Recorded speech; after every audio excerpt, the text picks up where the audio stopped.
Hey, did you know that the Missouri Star Quilt Company now sells yarn? I just found out yesterday. I'm in Hamilton filming for Man Sewing, of course, and I was wandering through all the new shops, which are fabulous, by the way, and I found that they have yarn. And better than that, I found this super cool wooden portable loom. And I remember when I was a kid, I used to love to play around with weaving, and I thought, you know, there's a lot of different ways to play with these looms. Maybe I should take a moment here on Man Sewing and show you some of the basics. So here we go.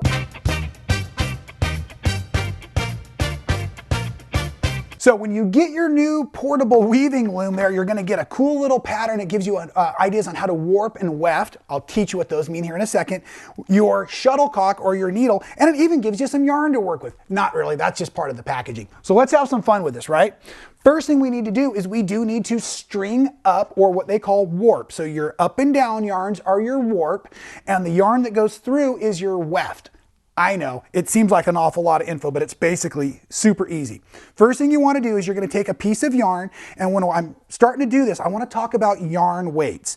The finer the yarn, like this is a really fine little sock yarn, fantastic in feel, and of course I love the way the colors variegate, but the finer the yarn, the longer it's going to take to make a big project, or the more passes through you'll need to do. I'll show you the examples in a sec. You take your loop, and it actually goes on the back. The flat side is the back of your loom, okay? And it's gonna come around the bottom one time here, and it's gonna go right back up to that same channel where the loop was sitting, okay? So one way of warping our loom is this way, where I'm gonna go up and down, channel by channel, wrapping it around the front and the back, okay?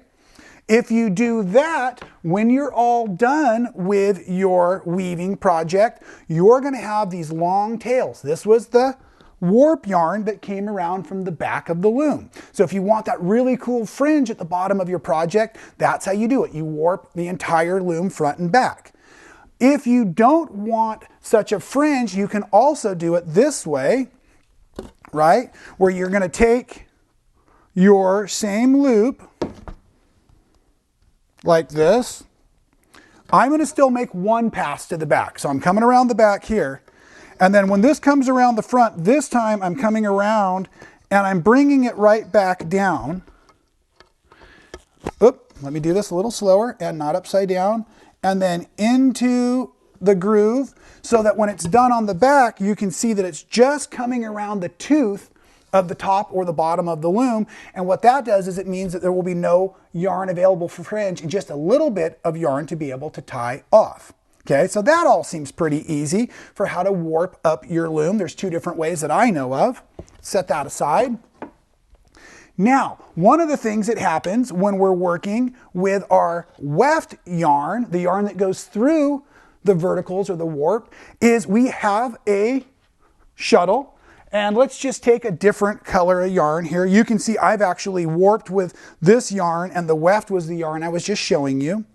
And on this project, I wanted fringe on all four sides. And what I really didn't want to do is have to pass this whole ball of yarn through all of those strings over and over again.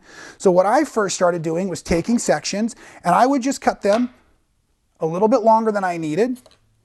You're going to take your tail and just put it through your shuttlecock or your needle, and then you remember that game you used to play with the red dodgeball and all of you would stand in a line called under, over, under, over?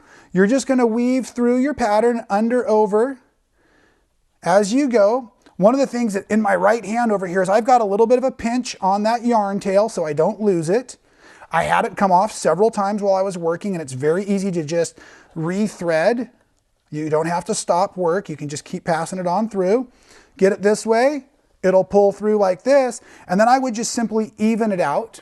Now, when you're working on your loom, it's going to be sitting with you like this. You're going to be pushing down to the bottom in your lap, and I'm going to encourage you, the tighter you push this, the more it causes this to hourglass in. So you want to keep it somewhat loose, and you're going to be constantly pushing each row, so you don't have to have every row super solid. You can kind of bring it in.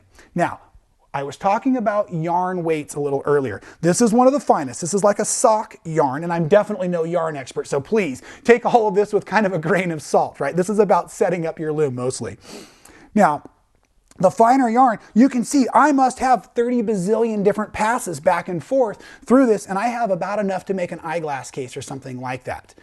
Then I thought, well, let's see what happens if we use a thicker yarn. Now this, of course, is my favorite look. Let's slide this out of the way. I love the way this feels, and I love the way this looks, because this is the variegated. This is one entire skein of this cornucopia color here from Lion Brand. And what I did is I warped, as you can see, with the same yarn that I wove it with. And if you look in here real close, you can actually see the weave. I kept it fairly loose because I love the way the colors translated. Okay, this is just fantastic, and a nice placemat or something like that. But what I want to point out, not only the awesome colors in here, but I want to point out, if you look close, these are still loops over here. And this side has been cut. So we have to tie off our ends if we don't want to pass the whole ball back and forth, keeping the fringe on both sides. So what was going through my mind the whole time I was working on this is, how do I get away from passing the ball back and forth, but still am able to achieve this look? Now with this look here, look at how nice and clean the edges are. Okay, this is the way weaving is generally intended to be, where the yarn will pass through, it'll loop over and keep going back and forth. In order to do that, we do have to pass the whole ball of yarn back and forth through. So I thought there's got to be a better way. Check this out. First of all, I used the same yarn for my warp as my weft, so that if I had any discrepancies in here, you can't tell. So I'm going to show you. I also set it up for a nice big fringe on the back. Okay, this is the way that ties off. I should have pointed that out a little bit earlier. One tail ties to the original loop tail. Forgot to tell you that. Sorry about that. Okay, and then what I started doing, let me rotate it so that it's just as we're looking at it.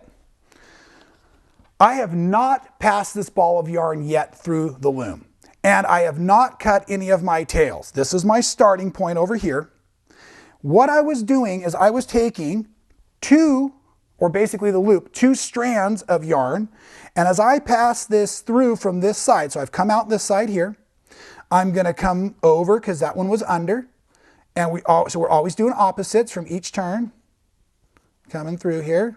Now it's getting a little tight because I have all the excess yarn up at the top. So what you're seeing up in here is actually the ability to not pull that whole ball through yet, but it is getting kind of tight, and I stopped here so I could show you this trick. Okay, so let's finish this weave real quickly here as we go through. Now, as I pull this through, what I'm really doing is I'm creating one actual weft down here, so it loops around, and I can come here nice, and I can push it down, just like yay. Again, we don't want to pull this too taut because that causes the edges of our warp yarn to pull in. So you want to leave it nice and loose and push it down nice and loose. Now this is an actual pass through. That's good. When we come up here, this is now extra, and I can't just push it down because it's the same weave. So all of this yarn up here, what I can do, and I was doing this while I was setting it up to keep from pulling the whole ball through, I come here now and I pull this tail, and I'm going to come and I'm going to pull several yards of yarn through, and this may take me, let's say, 3 or 4 minutes worth to shift my yarns to get enough tail back down here to keep weaving, but I am certainly not pulling the whole ball through with each and every pass, and I tell you what, that certainly makes my efficiency meter kind of tingly, you know what I'm saying? So that was my big thing. And then I spent hours and hours on the internet trying to figure out if there is a better way to do this. And so far I haven't found one. And so what I would love to know from all of you this week at Man Sewing, especially you weaving experts, is how can one go about doing all of this weave, having a nice finished edge over here, and not having to pass the entire ball of yarn through over and over again? Because like I said, I like this method, but I still think there must be a better way. And that's one of the things I love so much about working in this creative craft world, is we're always trying to think of new ways to improve on old and wonderful techniques. And so while I'm finishing pulling my yarn through, preparing new projects, we'll catch you next time here at Man Sewing.